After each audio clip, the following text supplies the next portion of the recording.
when you talked about how you became a CXO, you said you're an accidental CXO and how you didn't know that your journey would bring you there.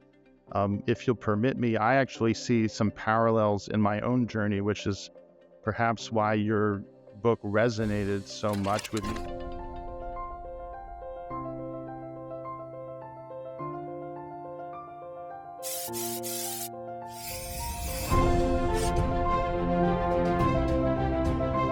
Hi, I'm Matt Egol, the host of the CX and Culture Connection, the podcast for business leaders looking to drive great outcomes by focusing on customer experience and culture together.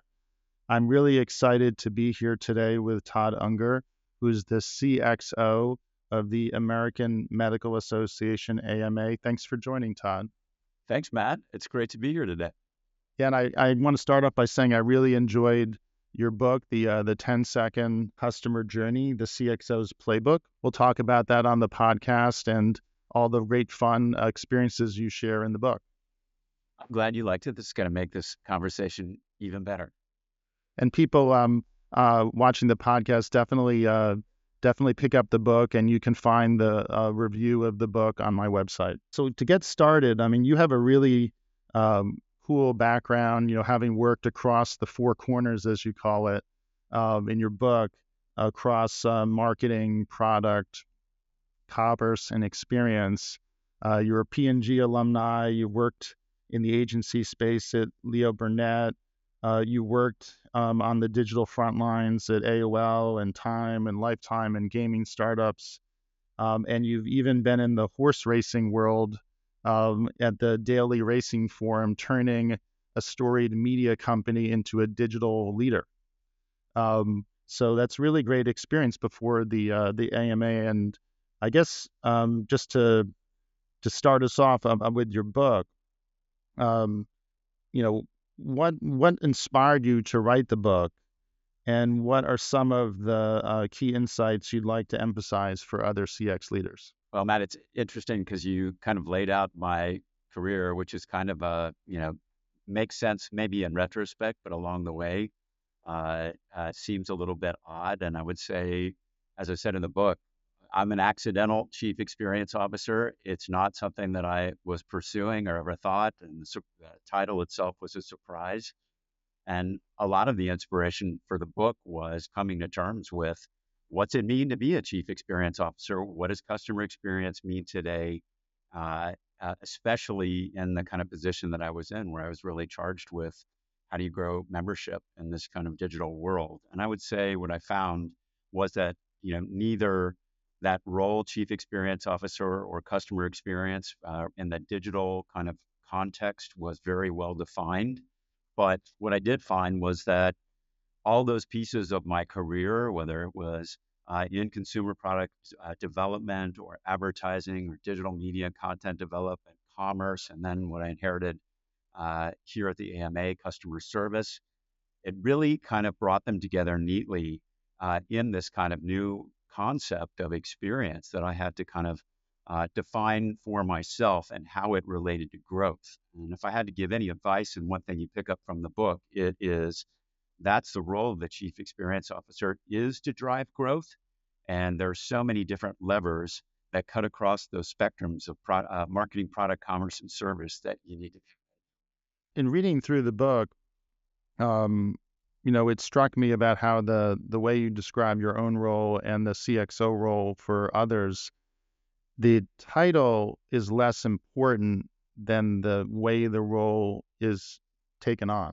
So you talk about how a chief customer officer, a chief marketing officer, other C-level execs could play the role of a CXO even without having that specific title if they integrate the four corners of marketing, product, commerce, and service. So it's really about, breaking down barriers and collaborating is what you talk about, and building a network of people who collaborate.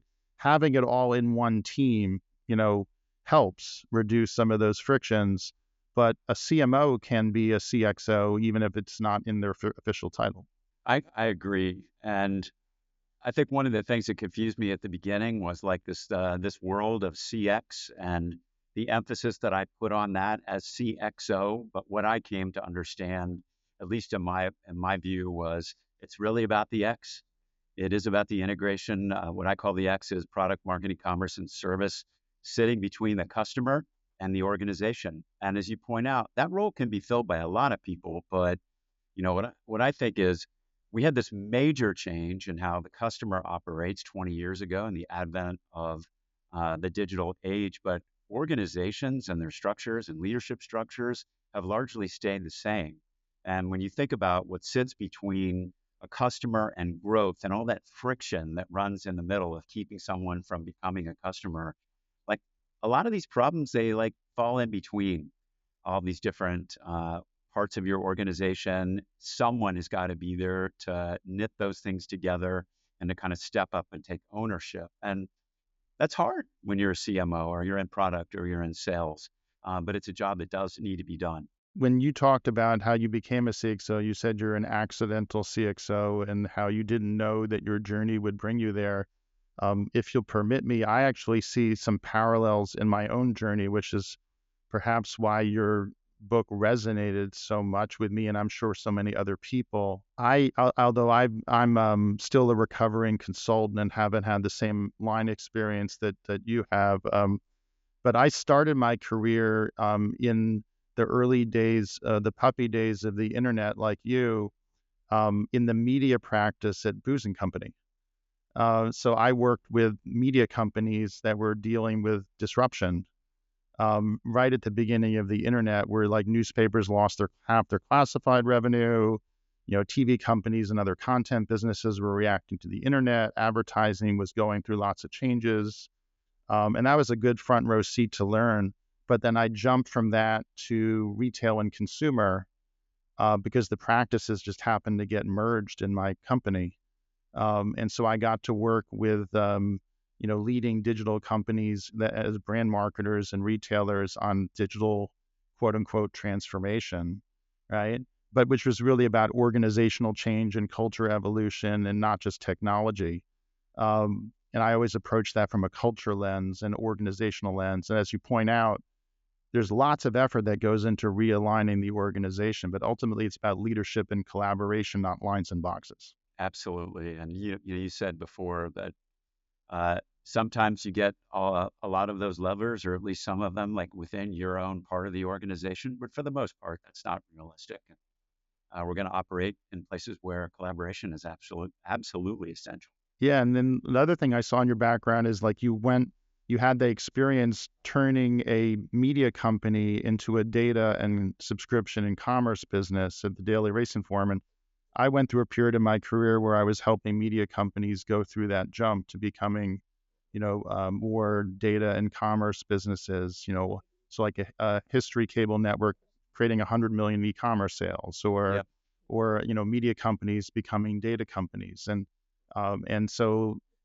taking that background and then applying it to e-commerce and product and other things really resonated with me. And I ended up focusing on customer experience because I realized that all the digital experiences were experiences, e-commerce, loyalty, personalization, and then I broadened it to include the physical too, because you can't have an experience that's purely digital unless you're Netflix. Absolutely. And it's funny because I don't think when you hear horse racing, people think digital. And that was a very interesting part of my career.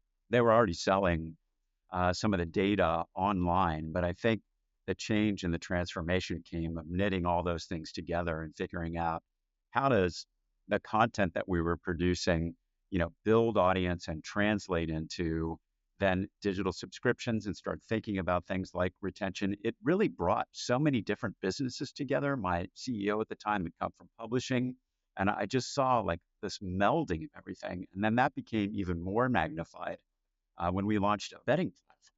And so you have yet another stream of kind of digital commerce and experience entering the mix and trying to figure out how that becomes kind of one thing and not a bunch of different things. Well, I'll wager, pun intended, that you had a mindset shift, which is you didn't see yourself as a quote unquote media company.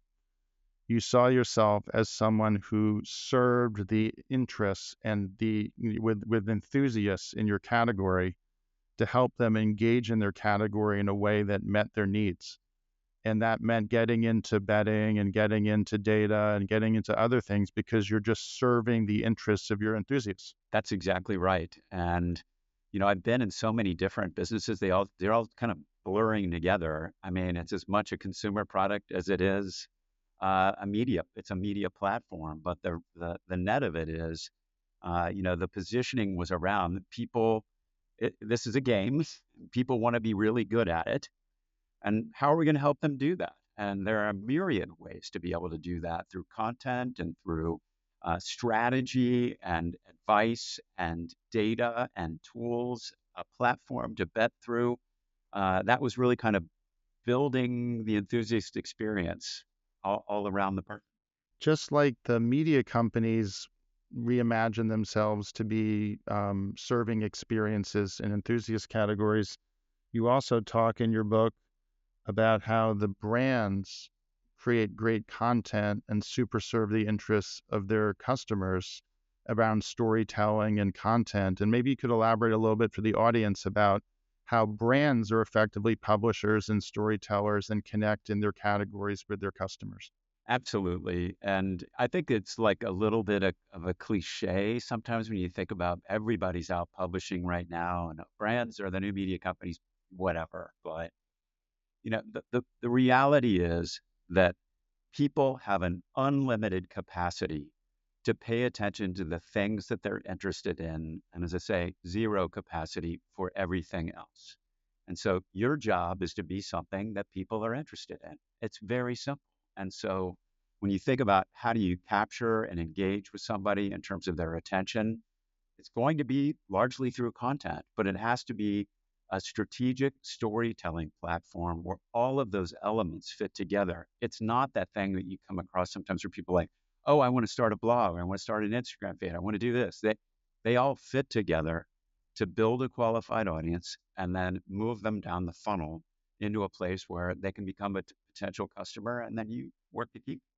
A lot of what you're saying, Todd, has some parallels. I'll call on the audience's attention to it if they haven't seen it yet. My podcast with Neil Hoyne, the chief strategist at Google. I'm sure see on the screen now some information about that podcast episode with Neil. He wrote a book called Converted, and the whole book's about relationships. That instead of thinking about things as advertising impressions and reach, and that you should think of it as building relationships and converting those relationships into value, and that basically everything is about content and storytelling and data and customer lifetime value and driving engagement through your relationship with people.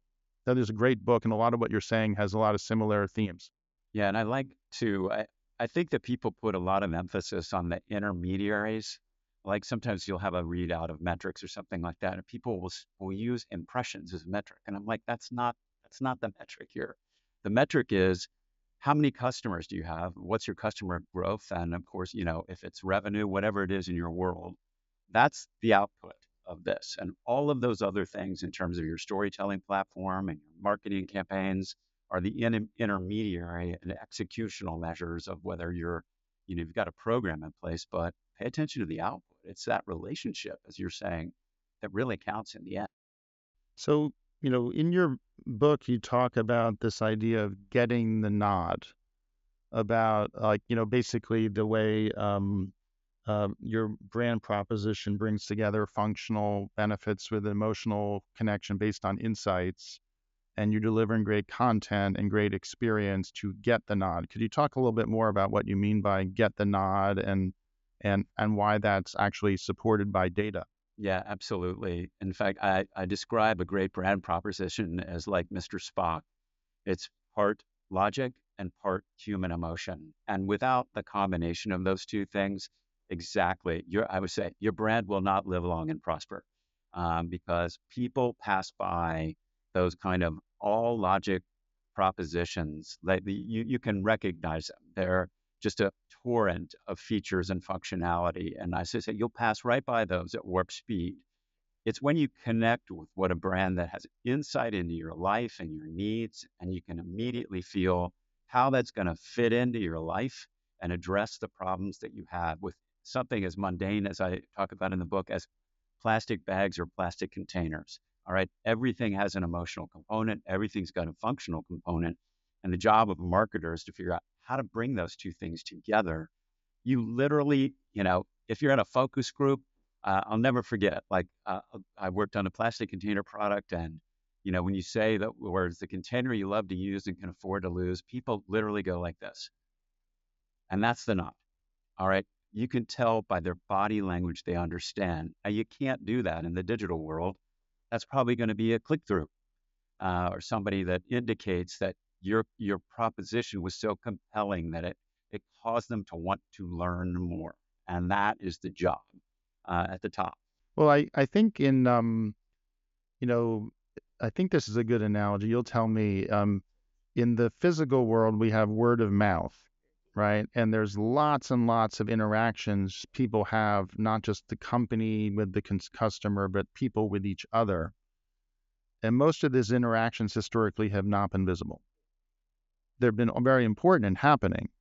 Now what's happening is many more of these interactions are visible because of digital. In a mobile social world, a lot more of the word of mouth is actually visible. A lot more of the nods are actually visible if you're looking for the data. And think about how fast that occurs as you go to buy something and how second nature it is for you to kind of land on something. Maybe you saw, it recommended in Wirecutter or some other thing to begin with, and you got expert advice. You land on the page on Amazon, you go, you scan the reviews, you look at that. This is happening in like seconds. And so it's all out there, and people are doing that research and they're making their buying decisions and hitting buy now in a period of seconds. But you appreciate this because you're a P&G alum, the whole notion of moments of truth. And P&G coined the phrase that like the first moment of truth is when she picks up the product, and the second moment of truth is when she uses the product. And then Google, of course, called it the zero moment of truth because they didn't want to insult P&G. That the zero moment of truth is basically all these digital interactions that are occurring before you get to the shelf, right? Or whatever the shelf is in your particular industry, because there's digital shelves, not just retail. And that is really true. That there's, I think Google's quantified like 11 average touches per the average customer journey, and what you're highlighting is the amount of time that happens in those touches get compressed. Yeah, And that's that you absolutely right. talk about the tornado journey and like why it's only 10 seconds long, or if that. It's funny because you mentioned P&G in the beginning, and you think about like all we learned about marketing in the early days and the traditional marketing funnel, which I always say like people kind of step gingerly through awareness and interest, desire, action, and then repeat. Right, that was the cycle that we went through, and you spent like a ton of money to get brand awareness as kind of your first step, and then it was just you thought of as very kind of logical and sequential. Now you think about how it actually occurs. And we just used one example of kind of using word of mouth, but the way the digital media right now, they already know you're interested in something. Google knows, right? And that is shared in the digital platforms because the targeting is so good. It doesn't take like a wild guess to know that I like dogs, right? And that I'm going to be a sucker for pretty much anything out there that catches my kind of fancy on that. And that is even before the clock starts. So all that targeting, all the work that people put into building their brand propositions to make them really compelling in the digital age, and I say that's got to occur in kind of one sentence and 3 bullet points. That's all the time you get. Now think about the marketing funnel. It's called, in my language, the tornado funnel, because the stages of awareness and interest in buying, they go like this, right? They're no longer a straight line in time. They get all mixed together, and you can go from not being aware of something to having it in your shopping cart in 10 seconds. So, the mobile and social first world have clearly changed things. They've driven acceleration, they've made content more frictionless. They've made much more customers owners of the brand. Talk a little bit more about, the role of emotion. You've commented on a little bit more so far about having insights into emotion and understanding emotion to come up with that really crisp bullet, one line and 3 bullet points, as you mentioned, around the proposition. What's the role of emotion in understanding and building those insights and then making sure you're driving the right actions and investments across the experience? It's funny because when I first started to think about customer experience, what I found was a lot of the emphasis was on emotion. And you look at the kind of main measures of customer experience, it was around perceptions and feelings. And I just felt like it was incomplete because here I am charged with growth and how do I get there? But as I've worked my way through this, what you can really clearly see is there is a role for emotion in every stage of this process. And it's not just like your perception of the brand at the end.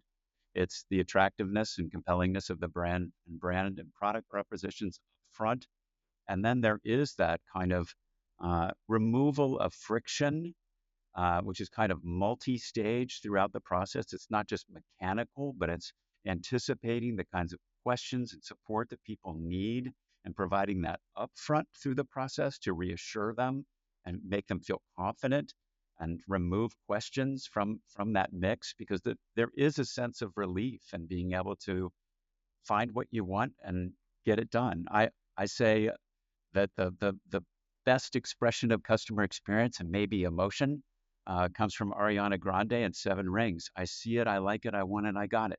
Like, how can you express better the role of customer experience? And yeah, in today's day and age, that just kind of the energy from that song. Well, I think often we know what we want, but we don't follow through in a way because it's hard to do, right? So it's people understand that you want good insight and you need to understand emotion to create great creative, right? I mean, how could you create amazing creative without understanding the emotions and getting deeper into the insights? The same thing's true with product. The same thing's true with commerce. The same thing's true with service. You want to understand what's motivating people, what's driving their behavior, how do they actually feel in the moment, and what if feelings are you trying to. That's what peaks are in the journey, and that's what valleys are in the journey. That's emotion is happening there that makes it memorable. Emotions what make it memorable, and that's why you have a peak, right? And that's why we only remember the peak end, the peaks and the end, because that's the way our brain is wired. Emotion and memory are they do the job for us, right? They drive behavior. But it's hard for people historically to do and to understand emotion other than the heavy investment upfront and insight, and that was a lot of effort. And so we have expediency and we gravitate to other measurements and other things later in the journey that are proxies for emotion but aren't actually emotion. And what's I think really fascinating now is it's not about the technology, it's about the way we apply it and the behavior, but like it's getting easier to actually measure and drive more persistent insights about emotion throughout the journey without as much bespoke research. That is true. And that's why I say there's no better time to be in marketing than right now, because for in this point in history, you can actually get a sense, and maybe it's directly or through these proxies that you mentioned right now, if what you're doing is working. Let me give you like a really, like simple example. I'm sure you have your own examples too. I'd love to hear them. A lot of companies, will do surveys, whether it's a relationship survey or transactional survey, and then they focus on a metric like either net promoter or customer effort score. I know in your book you talk about why you favor customer effort score because it's a better measure of reducing friction, and you combine that with other metrics. But customer sat, net promoter, customer effort score, other metrics is a list. They all have a role and they all have a particular slant to them, and they can help you get at particular applications of emotion, and why where the context in which it's relevant. But they don't often actually ask about the emotions themselves. What you actually get at is a set of insights about what's going on, And then you'd start tracking your North Star metric and have to do lots of other follow-on analysis to get at the why. But what I'm starting to see some companies do is understand what emotions they want in the journey. What are the emotions that connect their brand and their CX? Because the CX helps deliver the brand and vice versa. And then they actually ask about this in the survey. Hey, how did you feel this way? Yes or no? Hmm. Like strongly agree, disagree. Yep. And then they'll leverage AI to drill down on what did the company do to make you feel this way? And you can actually mine that open-ended question about the emotions. So then you actually learn about the emotions and what behaviors are driving it in a way that can be linked to outcomes. I've seen an 80% fit of like having the emotion more tightly clustered and the outcomes you want.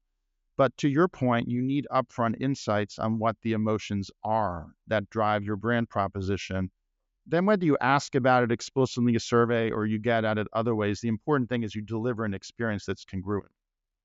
That's right. I mean, there are lots of ways to kind of get insight into those feelings, and you can identify the things that really do drive people nuts, which is the inability to get done what they want to do, whether or not if they need help, they can get it from the first channel that they go for, or on the first, resolve the first time they call in, or whatever it is. But and for the most part, people expect a flawless experience all the way through. And so that's why one of the reasons that, there are lots of different kind of measures and many of them, obviously valid, but one of the things we're putting more emphasis on is just, what is the kind of number of problems that we're seeing that we can kind of impute over like the number of, let's call it sessions. And so that becomes kind of a dashboard for that. And it used to be that we would only be able to get the numerator of that uh, equation through how many people called in or how many people wrote in. But now there's software like, say, Quantometric, where you can collect that. And my favorite emotional word of this thing is something called a rage click, where you can see basically somebody's trying to take an action on your thing, like hitting the elevator button like 5,000 times and it's not coming, what's going on? And then it kind of raises a red flag and says, here it is. And there's a heat map to show like where people are doing that. All of a sudden you realize like, well, oh, people thought the whole picture was, viable as a way to click through, but it's just this little button. And so all those people are frustrated what you put in front of them. So fix it. That's the kind of thing that it used to like either go undetected forever or it took you a long time to figure out. And now you can do that. Or companies would get in this endless cycle of break fix where they would basically use their survey to understand the drivers of NPS, and then they would basically have 287 pain points to fix, and they would prioritize them and they'd work on them, and if they're one good thing would be if they try to get to the root causes of those pain picks versus just close the loop. But it's still an endless cycle of using surveys as a primary barometer to understand what's wrong, which is a lagging indicator and is after the journey's done, typically, right? And what you're describing is operational data as opposed to experience data. We want to get to outcomes, and rather than using your your experience data as the only signal to link to outcomes, what you're talking about is where we are now, which is there are many, many more operational data signals which are in your systems. Those are those digital footprints, right? And we can actually mine all those operational data, which we have for everybody, not just for a sample. And we can actually learn enough. What I find is really fascinating now is you can predict what a survey score would have been based on the operational data, and you have it for everybody. So companies are actually starting to create adjusted NPS or adjusted CSAT, which is like, hey, instead of just measuring anywhere from 5 to 20% of the people, let's look at 100% of the people and come up with an adjusted score of what it would have been if we actually had a full measure. And the operational data is actually more valuable in many cases than the survey data because it's real time. You can act on it quickly. You can alert people. You talk in your book about how you can use those data signals to basically automate and trigger actions that are basically continuous rather than waiting for this cycle of break fix based on surveys. Yeah, I love that you brought that up because I will tell you where I've come is that I look at CX as the antidote for the endless break fix cycles. And that break fix, that moment when I was like, this is something we need to change, 6 or 7 years ago, when I saw, say, a repetitive problem like an inability to log into the site, and what pressure that put on our customer service operation, who are the break fix folks at that point, and said, like, why don't we just fix the problem? Well, because it turns out to be really complicated and affect like 50 other entities across the organization. But how about we do that? And over time, the more you eliminate the break fix dynamic, the more people you can invest in customer experience and just anticipate that. You talk in your book, I think it was like 1,000 people in the organization, and over time, half of them are now engaged in CX related activities, even if they're not in the center of excellence, which is a smaller proportion of that, much smaller proportion of that group. So even though you've created alignment, and by putting the four corners, marketing, product, basically the center of excellence is in marketing, and you've got marketing, product, commerce, and experience all together, which helps alleviate some of the friction. But even then, the number of people engaged on CX is probably, 5, 10x the number of people directly in the group. And that's absolutely essential to be able to scale that operation. And we have like an annual CX forum every year, and we invited all of our collaborators to come and the kind of leaders of those teams, the 400 or 500 people involved in customer experience initiatives across our organization. But each of them walked into the room with a personalized sign of the way that they contributed to customer experience. That was the first time we've done it in 6 years. It was moving. And that is why we won Best Employee-Led CX team in the country. It's bringing that set of people together to make it happen. That's fantastic. So, I mean, you and your team have won multiple awards, not just the CX Team of the Year, but a number of other awards. And I'm sure there's a lot of things that you and your team members are proud of. Maybe you'd like to share some other examples beyond the summit of what are you most proud of that led to those awards?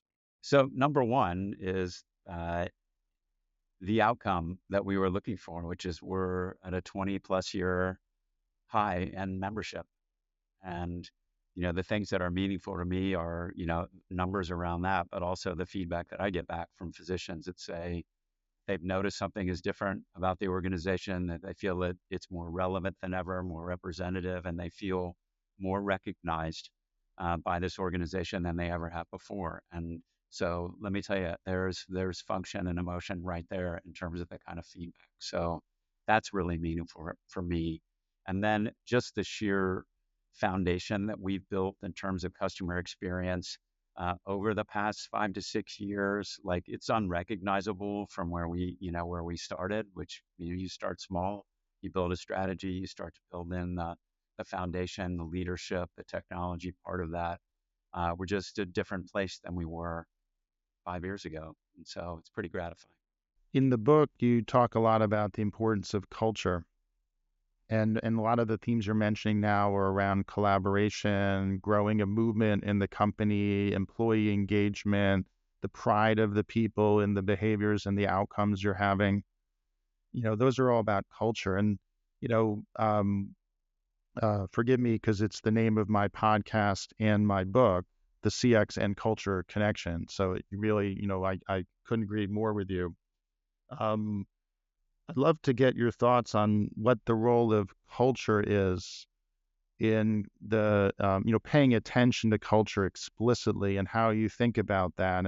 And more seeds to plant, you talk about culture of experimentation and culture of collaboration. I'd love to get your thoughts on why you use those words and how does that fit into how you think about culture? Yeah, that is so important, because when you're a leader or you have a team, there's only so much you can do on your own. It really requires culture to scale improvements like that. And so I tend to think of those kind of in a more general sense. Like I think when I arrived here, we didn't have any pictures of our members up in the building, and it was a lot of stock photos and other stuff. And so one thing I started doing, we work with photographer. We started photographing customers, and we started putting them up everywhere and putting them in our ads and our direct mail. And that was just like a first step toward becoming more customer focused. Like, I know who that person is, and we start to learn more about them. And I took it on myself and my team to really flesh that out so that we had a better understanding of what our target audience is and what they need. And then we became kind of the communicators of that. So that's a general theme. Then there is the general theme of experimentation, which you talked about, which is every organization in this digital world has to be about testing and understanding, taking, you know, those little steps that, along with learning and data, can save you a lot of time, make you go a lot faster, keep you from wasting a lot of resources on things that don't work. But that has to be taught, and that people have to understand that that's kind of like part of the daily operation is just you're constantly testing stuff. Again, like, it's not second nature. It needs to be introduced. And then that collaboration thing that you talk about is, people talk in generalities a lot about it. I don't know if you've read Morton Hansing's book about productive collaboration. There's a lot of like your exhortations to collaborate, but like, how do you actually do that effectively with an eye toward growth and in a way that benefits and a win-win for everyone that's involved? You in your own experience, you've been able to tap into in the media and gaming and those spaces. There's a lot more um, focus on experimentation, a lot, particularly in the gaming and commerce spaces. But um, I think in your book you also mentioned the fact that some of the companies that have emerged around fusing journey analytics with data and predictive analytics, actually some of them have come out of the gaming industry. One of the other podcast guests I'd emphasize people want to check out is my podcast with Ronnie Vexelman, who's the head of marketing at Optimove, which is a journey orchestration meets customer data platform that got ranked 1 by Gartner. And they're basically all about extending their learnings of hundreds of thousands of experiments a year in gaming companies into other industries. Yeah, I learned so much uh, in the world of gaming, and talk about like an unexpected career experience. I'm like allergic to betting. I just have no talent for it whatsoever. But as a marketer, there are so many things that they are so advanced in that world, particularly in the world of like onboarding and the importance of doing that and using data to build out more personalized experiences that anticipate friction and the cycles that customers go through, and be much more proactive as a marketer because you're armed with that. There's another thing I'd love to get your thought on, which is like we're talking a lot about data and experimentation, but the flip side of data and experimentation is intuition. And like companies and business people always need to balance the two. And ironically, if you use experimentation, you can overcome resistance because you can always go test something. If you don't, well, if people aren't aligned on the intuition and then they don't feel they have enough data, you can always go run an experiment. And the key is to make the cost of running experiments and the practice them low enough and frequent enough that you don't have to go run $1 million of research to make a decision. This is has been like a major turning point in my life, is the advent of easily executed A/B testing. Because I went from like an environment like P&G, which is very logic oriented and very testing oriented, but like with these, massive tests that took, a year to do or something like that, and into what I'll call like 100% intuition environments in like television, especially for instance, and other places like advertising, where it was kind of like the reign of the creative The creatives intuition. rule the roost and they don't like analytics. Yeah. So when it came to testing, for me, that was a relief, because I was like, intuition is the source of so many great ideas. Now I don't have to worry about being given bad ideas. I can test everything and maybe one of them will work. I mean, that is how great intuition and creativity can get channeled into growth. So one other podcast episode I'll call out for the audience is that I'm thinking about talking to Todd now is my episode with Oded Netzer and Christopher Frank, who wrote a great book, which I also reviewed, called Decisions Over Decimals. Oded is the head of the Data Institute at Columbia. But basically, they talk about, the value of intuition, and ways of making decisions based on data. But the goal is not to get rid of intuition. It's to harness data to make it easier to strike a balance. And they talk about, like, don't be a Seymour, which is you always want to see more data. But the way you overcome Seymour is by running experiments. Yep. Not by winning the argument with better research. You run experiments. Yeah, that's fun. And that's what is very motivating to creative people. Everybody wants to see their thing work. And, listen, I've had my share of just terrible ideas in my lifetime, and then other, just these tiny little moments of like, that was a great idea and the results show it. And now you can just, break that cycle of the intuition, data flash in a moment. So one of the other things while we're talking about data that I got a chuckle out from in the book is when you talk about this idea of like fake personas, and how a lot of people use personas in a way that, like, maybe you get some insights out of them, but they're not real, they're not actionable. I personally believe personas can be really useful, but you need to make them more data-driven and leverageable beyond like something you do as a one-off exercise. I'd love to get your thoughts on like how you think about personas. When are they useful? When are they not useful? And how do you make them more data-driven versus like a one-off qualitative exercise? Yeah, I just have a little bit of beef because I think most people misuse that terminology around personas. I think in the best way, they should be equal in your mind to the word segment, because that is more translatable usually to being data driven. Listen, we use data to drive different segments, and then you can give a name to a particular segment and call it a persona. So in our case, we'll have a segment that is are folks that are very interested in advocacy and in medicine, and that is a persona. But underneath that is not conjecture, and not wishful thinking, and not stereotyping of the kind of behaviors. It's based on actual modeling and segmentation, quantitative research, and that combines what I call like a 4D view, which is behaviors, attitudes, product perceptions, and demographics all together, and then separated out. And you can really see the differences between different types of groups in that, and come up with your segments and your personas, whatever you want to call them. But what I really, find over and over again is that people have these kind of generic persona statements that are more wishful thinking than they are based in data.